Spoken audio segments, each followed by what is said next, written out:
नमस्कार विद्यार्थी मित्रांनो, मी प्राध्यापक गजानन पाटील एकलव्य स्पर्धा परीक्षा मार्गदर्शन अभियानात तुमचं खूप खूप स्वागत करतो।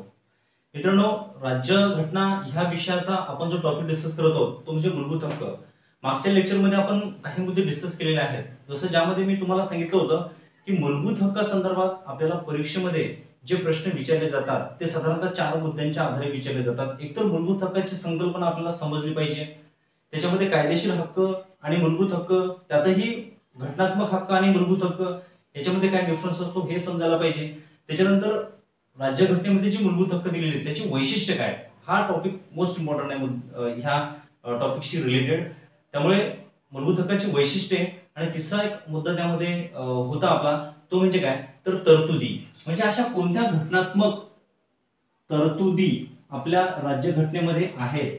जसे की आपण पाहिलं होतं भारतीय राज्यघटनेमध्ये विभाग 3 त्यामध्ये कलम 12 ते 35 दरम्यान मूलभूत हक्क दिलेले आहेत।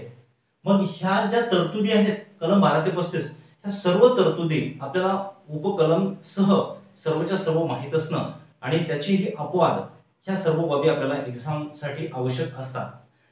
तर ह्या तरतुदी आपण डिस्कस केल्या होत्या आणि चौथा जो मुद्दा होता तो म्हणजे टीकात्मक परीक्षा, तो आपण पुढे पाहू। पण हा जो तरतुदीचा जो पॉइंट होता तो आपण इथे डिस्कस करत होतो। तर मित्रांनो, भारतीय राज्यघटनेमध्ये मूलभूत हक्कासंदर्भात कलम 12 ते 35 अशा काही तरतुदी, अशा काही कलम दिलेल्या आहेत।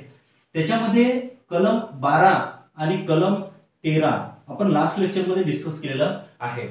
कलम 12 मध्ये राज्यसंस्थेची व्याख्या आपण पाहिली, कलम 13 मध्ये मूलभूत हक्काशी विसंगत कायदा रद्द केला जाईल त्या संदर्भात आपण डिस्कस केलेला आहे। आणि कलम 13 संपल्याच्या नंतर मग पुढे ज्या कलम आहेत ऍक्च्युअल मध्ये जे हक्क दिलेले आहेत ते कलम 14च्या पुढे। मग भारतीय संविधान जेव्हा अस्तित्वात आलं, साधारणतः आपण म्हणतो की 1950 ला जेव्हा भारतीय संविधान अस्तित्वात आलेलं होतं तेव्हा त्या भारतीय संविधानामध्ये 7 मूलभूत हक्क समाविष्ट करण्यात आले होते आणि हे 7ही मूलभूत हक्क तुम्हाला पाठ करावे लागतात, सिक्वेन्स आणि त्याच्यामध्ये कोणकोणत्या कलम येतात ते सर्व तुम्हाला प्रश्न विचारले जातात, ते बघूयात आपण। जसे की पहिला हक्क ज्याला आपण असं म्हणतो समतेचा अधिकार किंवा समतेचा हक्क, ते आहे कलम 14 ते 18।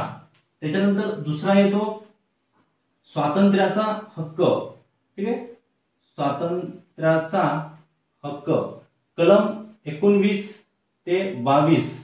त्याच्यानंतर तिसरा हक्क आहे शोषणाविरुद्धचा हक्क, शोषणाविरुद्धचा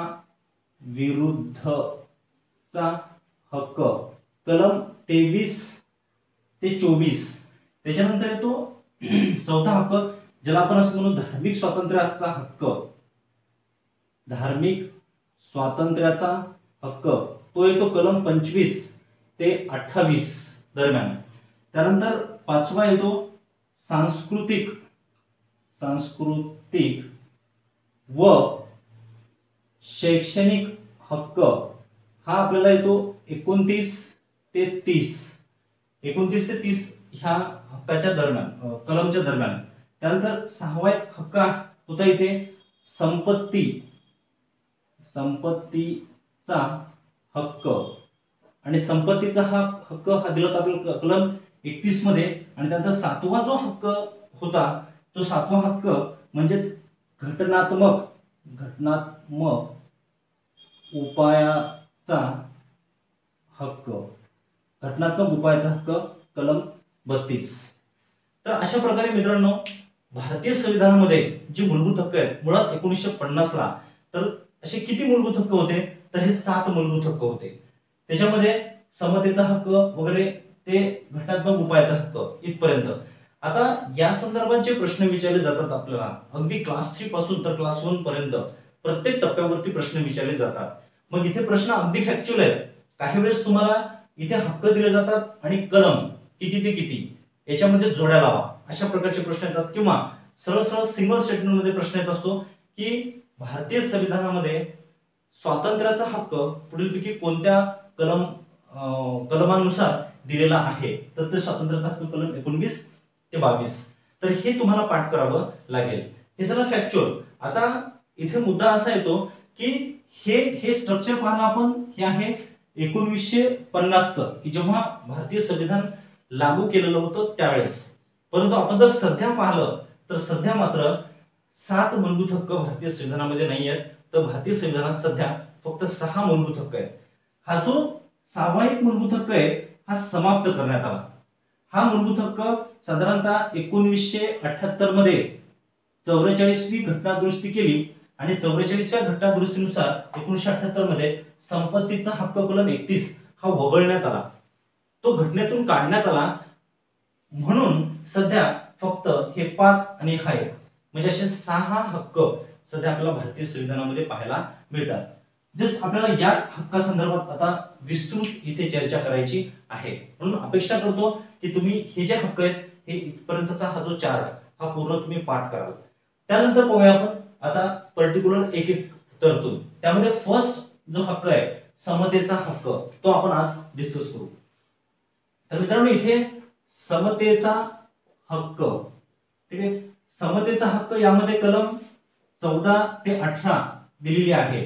त्यामुळे आपण फर्स्ट बघू, डिस्कस करू कलम 14. ठीक आहे, की कलम 14 मध्ये काय सांगितलं.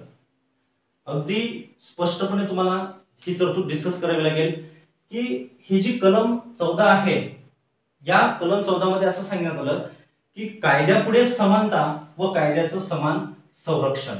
ठीक आहे, बघा कायद्यापुढे समानता व कायद्याचे समान संरक्षण. म्हणजे समता प्रस्थापित करणे. कायदेशीर दृष्ट्या म्हणजे भारतामध्ये संसद किंवा घटक राज्य विधिमंडळ जे काही कायदे करेल तो जो कायदा असतो त्या कायद्यापुढे प्रत्येक व्यक्तीला समान वागणूक दिली जाईल. तसंच प्रत्येक व्यक्तीला कायद्याचं समान संरक्षण दिलं जाईल. म्हणजे अशा 2 बाबी इथे क्लिअर होतात. बघा, एक म्हणजे असं म्हटलं जाते कलम 14 मध्ये कायद्यापुढे समानता आणि दुसरं असं म्हटलं जाते कायद्याचे समान संरक्षण. मग आता याच्यामध्ये कायद्यापुढे समानता याचा अर्थ काय होतो है ना. कायद्यापुढे समानता याच्यामध्ये ही जी संकल्पना आहे कायद्यापुढे समानता या संकल्पनेमध्ये मुख्यतः 3 बाबींचा समावेश होत असतो. त्या 3 बाबी म्हणजे कोणत्या, जसं की कोणत्याही व्यक्तीला विशेषाधिकार प्राप्त होणार नाही.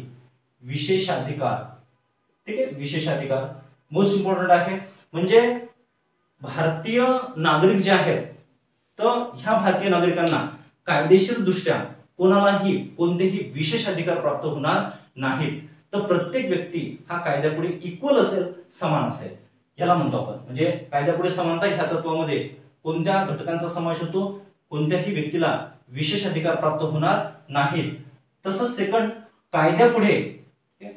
कायद्यापुढे सर्व समान असतील. कायद्यापुढे सर्व समान असतील म्हणजे कायद्यापुढे कोणत्याही व्यक्तीला भेदभाव केला जाणार नाही. सर्वांसाठी कायदा हा समान असेल, कोणालाही विशेष अधिकार नसतील. आणि तिसरं जे तत्व याच्यामध्ये समाविष्ट होते की कायदा हा श्रेष्ठ आहे. मोस्ट इम्पॉर्टंट आहे, हे तुम्हाला लक्षात घ्यायचं आहे की कायद्यापुढे समानता हे जे तत्व या कलम 14 मध्ये आपल्याला पाहायला मिळते. त्याच्यामध्ये असं सांगण्यात आलं की कायदा हा श्रेष्ठ आहे, व्यक्ती हा श्रेष्ठ नाही. म्हणून व्यक्तीच्याही वर नेऊन ठेवलेला आहे इथे कायदा. तर अशा प्रकारे मित्रांनो लक्षात घ्या की ही जी पहिली तरतूद आहे कलम 14 मध्ये, पहिल्या तरतुदीमध्ये कायद्यापुढे समानता व कायद्याचे समान संरक्षण, त्याच्यामधली जी पहिली संकल्पना आहे त्या पहिल्या संकल्पनेमध्ये या 3 घटकांचा समावेश होतो. ठीक आहे, आणि ही जी संकल्पना आहे साधारणतः ही संकल्पना आपण ब्रिटन कडून स्वीकारलेली आहे. ठीक आहे, बऱ्याच वेळा याच्यावर तुम्हाला सिंगल स्टेटमेंट क्वेश्चन्स विचारले जातात की कायद्यापुढे समानता व कायद्याचं समान संरक्षण या तरतुदीमध्ये कायद्यापुढे समानता हे तत्व कोणत्या देशाकडून किंवा कोणत्या देशाच्या प्रशासनाकडून घटनात्मक तरतुदीकडून आपण स्वीकारलेला आहे. तर हे आपण ब्रिटन कडून स्वीकारलं.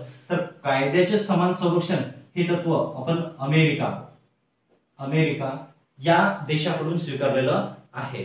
तर बघू आपण कायद्याचे समान संरक्षण याचा काय अर्थ होतो. तर मित्रांनो लक्षात घ्या, कायद्याचं समान संरक्षण म्हणजे थोडक्यात याचा अर्थ असा घेतला जातो की समान परिस्थितीत समान वागणूक देणे, याला म्हणतो आपण कायद्याचं समान संरक्षण. ठीक आहे, लक्षात घ्या, समान परिस्थितीत समान परिस्थितीत समान वागणूक. ठीक आहे, म्हणजे आपण असं असं असे कन्सिडर करू की एखादा कायदा आहे, संसदेने कायदा केलेला आहे आणि त्या कायद्यानुसार जर एखाद्या व्यक्तीने गुन्हा केला आणि त्याला जर समजा अटक होत असेल तर असा गुन्हा करणाऱ्या प्रत्येकच व्यक्तीला अटक केलं जाईल. याला म्हणतो आपण कायद्याचं समान संरक्षण. इथे कायद्यापुढे समानता याचा अर्थ काय की समजा आपण मागे एकदा डिस्कस केलं होतं मी तुम्हाला की अन्न सुरक्षा कायदा भारत सरकारने आणला आणि अन्न सुरक्षा कायद्याच्या माध्यमातून स्वस्त अन्नधान्य दिलं जाते. मग ज्या व्यक्तीला स्वस्त अन्नधान्य दिलं जाते अशा प्रत्येक व्यक्तीला अन्नधान्य मिळेलच याची ती हमी आहे, कारण की कायद्यापुढे ते सर्व समान आहेत. ते प्राप्त करणं हा त्यांचा हक्क आहे आणि ते प्रत्येकाला प्राप्त होईल. परंतु असे जे काही कायदे आहेत की ज्या कायद्याच्या माध्यमातून आपल्याला शिक्षा होऊ शकते, ज्या कायद्याच्या माध्यमातून गुन्हेगारी क्षेत्रावरती नियंत्रण प्रस्थापित केलं जाऊ शकते, अशा कायद्याविरुद्ध सुद्धा आपल्याला समान संरक्षण प्राप्त होईल. परंतु लक्षात घ्या मित्रांनो, याच्यामध्ये सुद्धा असं सांगण्यात आलंय की समान परिस्थितीत समान वागणूक, तर विषम परिस्थितीत विषम वागणूक. समान परिस्थितीत समान वागणूक आणि विषम परिस्थितीत विषम वागणूक. तर हा मुद्दा लक्षात घ्या.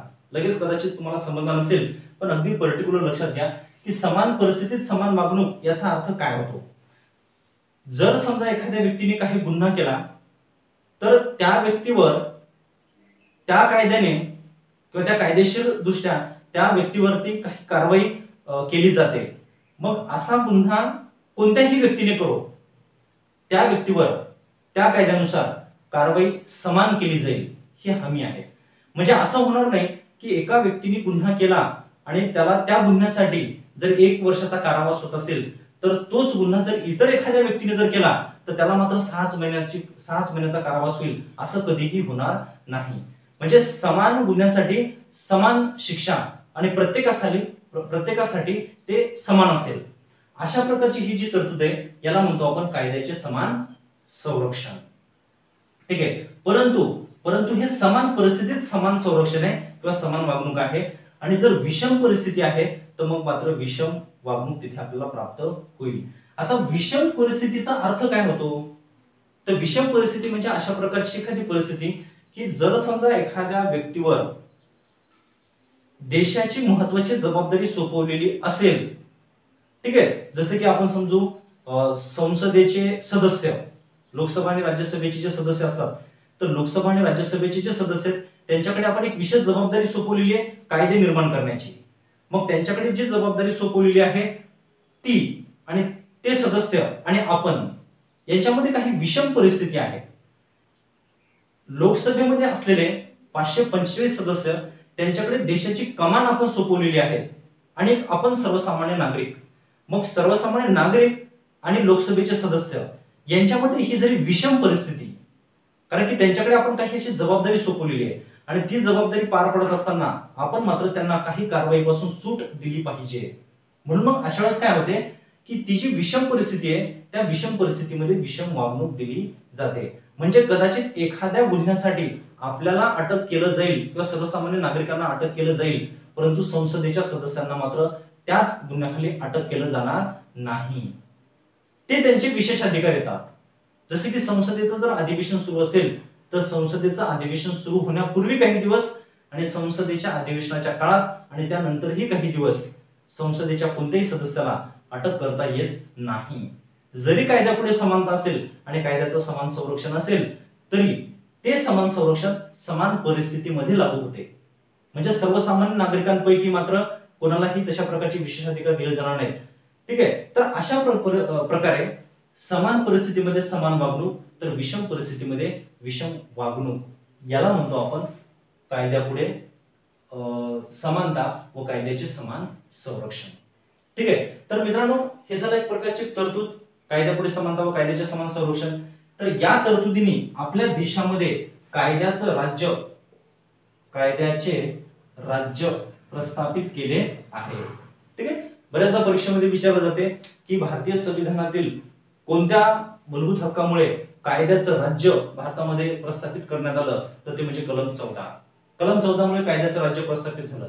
मग आता इथे कलम 14 मध्ये जरी सांगितलं असेल की कायद्यापुढे समानता व कायद्याचं समान संरक्षण, तरी सुद्धा याला मात्र काही अपवाद, ठीक आहे, अपवाद आहेत.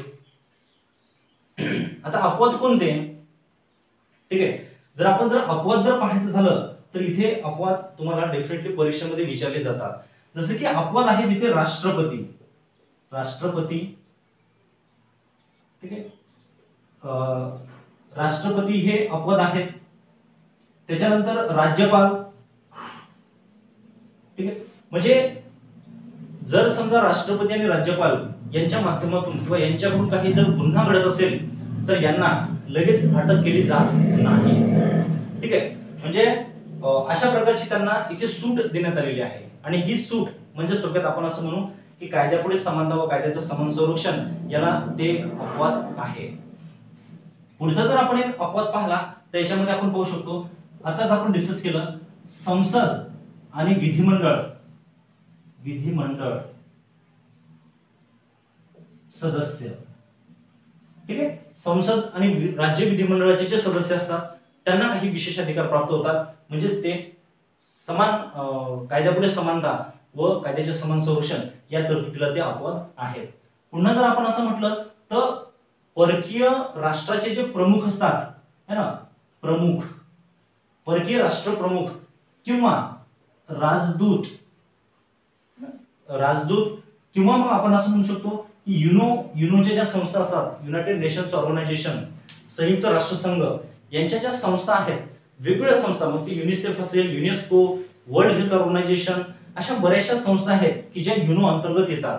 या युनो अंतर्गत येणाऱ्या कोणत्याही संस्थेचा जर समजा एखादा अधिकारी भारतामध्ये येत असेल आणि त्याच्याकडून जर काही गुन्हा घडत असेल तर त्याच्यावर कारवाई केली जाणार नाही. तिथे त्याला काही संरक्षण देण्यात आलेलं आहे, तिथे काही विशेष अधिकार देण्यात आलेले आहेत. तर अशा प्रकारचे काही अपवाद आहेत की ह्या अपवादात्मक स्थितीमध्ये काही बाबतीत इथे मात्र विषमता असू शकते. जरी कलम 14 मध्ये कायद्यापुढे समानता व कायद्याचं समान संरक्षण म्हटलं असेल तरी सुद्धा इथे ही सूट देण्यात आलेली आहे. तर अशा प्रकारे मित्रांनो ही आहे कलम 14, कायद्यापुढे समानता व कायद्याचं समान संरक्षण. जे काही मुद्दे आपण त्याबद्दल पाहिले पूर्ण पाठ करून घ्या, त्याचं रिव्हिजन करा, ठीक आहे. त्यानंतर पुढची जी कलम आहे 14 ते 18च्या दरम्यान ती म्हणजे कलम 15. तर आपण डिस्कस करूया कलम 15. कलम 15 या तरतुदीमध्ये असं सांगण्यात आलं की भेदभावास प्रतिबंध, ठीक आहे, भेदभावास प्रतिबंध म्हणजे ओव्हरऑल आपण जर पाहिलं तर इथे आपण समतेचा हक्क पाहत आहोत की प्रत्येक भारतीय नागरिकाला समतेचा हक्क प्राप्त झालेला आहे. त्यामध्ये जे कलम 15 आहे त्या कलम 15 मध्ये असं म्हटलं भेदभावास प्रतिबंध की कोणत्याही व्यक्तीबरोबर भेदभाव केला जाणार नाही, अशा प्रकारचे इथे सांगितलं. हे सांगत असताना यामध्ये 5 उपकलमांचा समावेश करण्यात आलेला आहे. ती 5 उपकलम कोणकोणते त्यामध्ये बघा. फर्स्ट पहिलं उपकलम जे आहे तर या उपकलम मध्ये असं म्हणण्यात आलं की केवळ धर्म, वंश, जात, लिंग किंवा जन्मस्थळ यावर आधारित राज्यसंस्था कोणत्याही व्यक्तीबरोबर भेदभाव करणार नाही, अशा प्रकारची ही तरतूद सांगितली. ही तरतूद अगदी व्यवस्थित लक्षात घ्या. काय म्हटलं इथे की केवळ धर्म, वंश, जात, लिंग, जन्मस्थळ यावर आधारित राज्यसंस्था कोणत्याही व्यक्तीबरोबर भेदभाव करणार नाही. म्हणजे राज्यसंस्थेच्या माध्यमातून ज्या काही सोयी सुविधा लोकांना प्राप्त होत असतात त्या सुविधा देत असताना राज्यसंस्था कोणत्याही व्यक्तीला की तो विशिष्ट एका धर्माचा आहे किंवा वंशाचा किंवा जातीचा किंवा स्त्री पुरुष अथवा तो विशिष्ट एखाद्या ठिकाणी राहतो म्हणून त्याला ती सुविधा दिली जाणार नाही, अशा प्रकारचा भेदभाव इथे राज्यसंस्था करू शकत नाही. राज्यसंस्था म्हणजे काय हे कलम 12 मध्ये आपण पाहिलेलं आहे. त्या कलम 12 नुसार राज्यसंस्थेच्या व्याख्येत येणारी प्रत्येक संस्था ही या ग्राउंड लेवलवर कोणत्याही व्यक्तीबरोबर भेदभाव करणार नाही असा मूलभूत हक्क इथे आपल्याला प्राप्त होतो. परंतु यामध्ये एक मुद्दा आहे की केवळ धर्म, वंश, जात यावर आधारित भेदभाव करता येणार नाही. याच्या व्यतिरिक्त जर इतर बाबींवर आधारित जर भेदभाव केला गेला तर त्याविरुद्ध मात्र ही कलम आपल्याला संरक्षण प्रोव्हाइड करत नाही. हे झालं पहिलं उपकलम. त्याच्यानंतर इथे दुसरं जे उपकलम दिलेलं आहे, तर ह्या दुसऱ्या उपकलमामध्ये ऍक्च्युअल मध्ये मात्र क आणि ख अशा दोन मुद्दे सांगितलेले आहेत.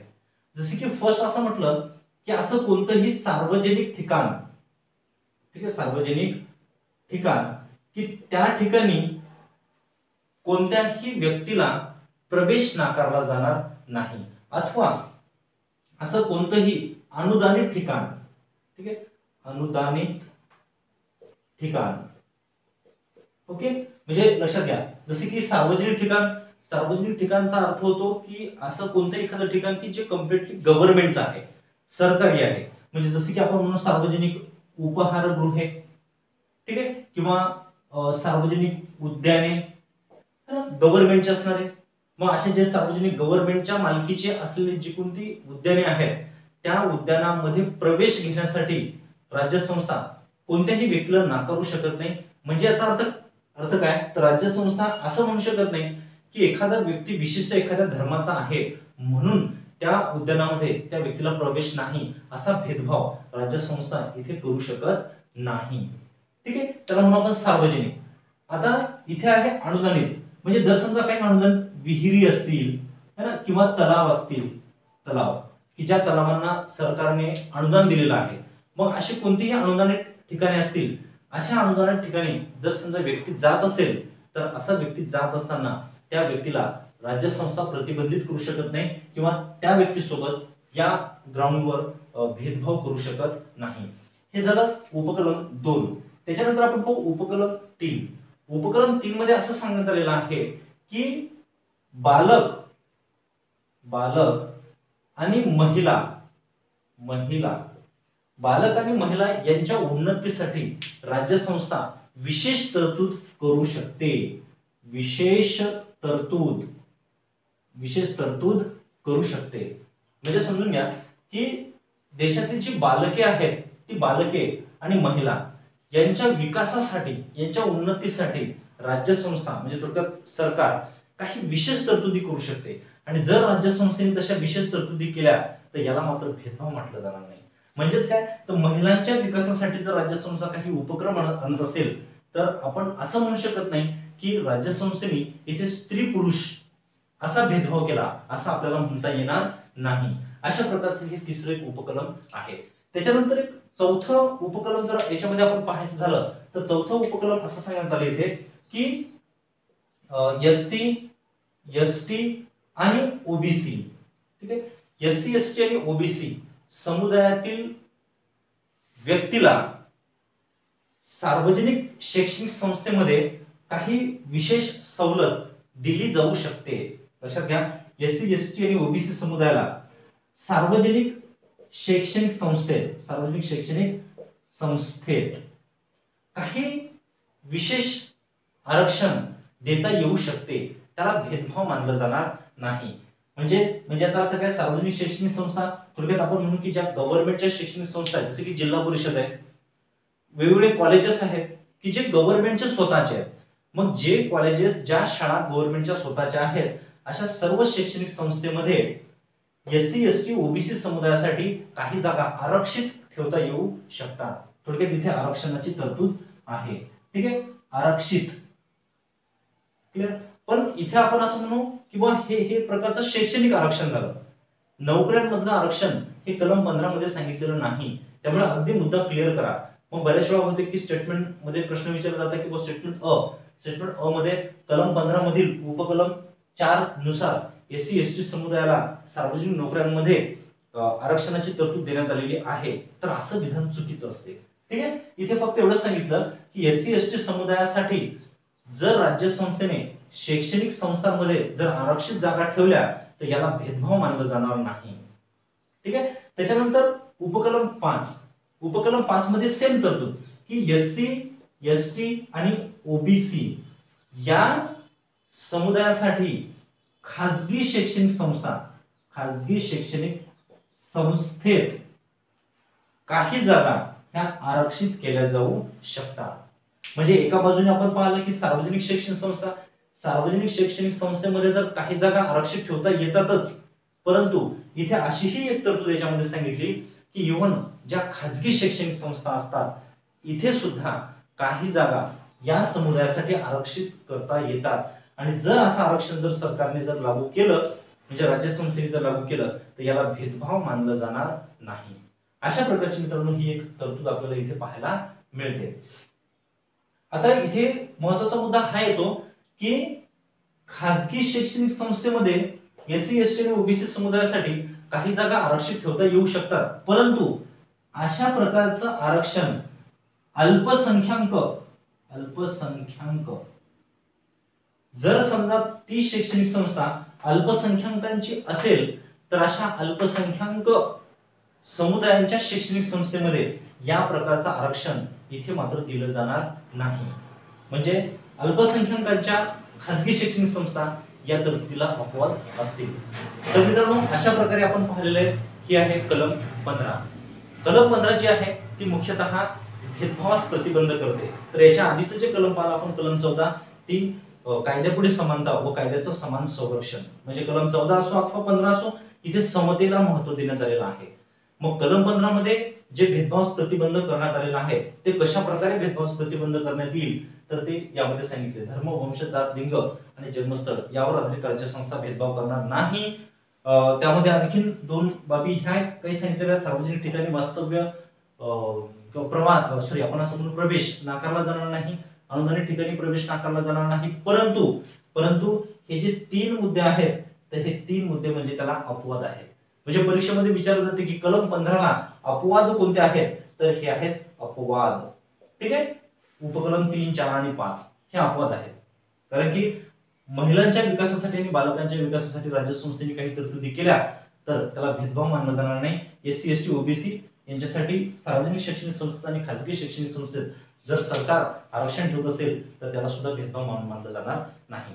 तर मित्रांनो अपेक्षा आहे मूलभूत हक्कातील ह्या ज्या महत्त्वाच्या 2 कलम आहेत कलम 14 आणि 15 तुम्हाला समजले असेलच। जर कुठे समजलं नसेल तर व्हिडिओ पुन्हा तुम्ही रिवाइज करा आणि पुन्हा एकदा बघा, स्वतःच्या नोट्स तयार करा। ठीक आहे, आणि असंच आपण कंटिन्यू करू। पुढच्या भागामध्ये जो काही आपला ह्या मूलभूत हक्काचा या सिरीज मधला जो पुढचा पार्ट येईल त्या पुढच्या पार्ट मध्ये आपण कलम 16, 17 आणि 18 हे जे मूलभूत अधिकार आहेत समतेच्या हक्कातले ते अधिकार आपण पाहूया। त्यामध्ये कलम 16 ही मोस्ट इम्पॉर्टंट आहे। परीक्षेमध्ये बरेच वेळा त्याच्यावरती आपल्याला प्रश्न विचारले जातात। तसंच सार्वजनिक व्यवस्थेमध्ये सुद्धा भरपूर वाद हे कलम 16 संदर्भात होत असतात, त्यामुळे त्यावर प्रश्न विचारण्याची फ्रिक्वेन्सी ही खूप जास्त असते।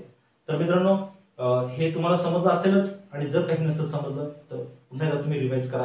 आणि याच्या आधीही जेवढे आपले लेक्चर झाले होते त्याच्या जर तुम्ही नोट्स काढले असेल तर त्याचं रिव्हिजन तुम्ही कंटिन्यू करत चला। खूप खूप धन्यवाद।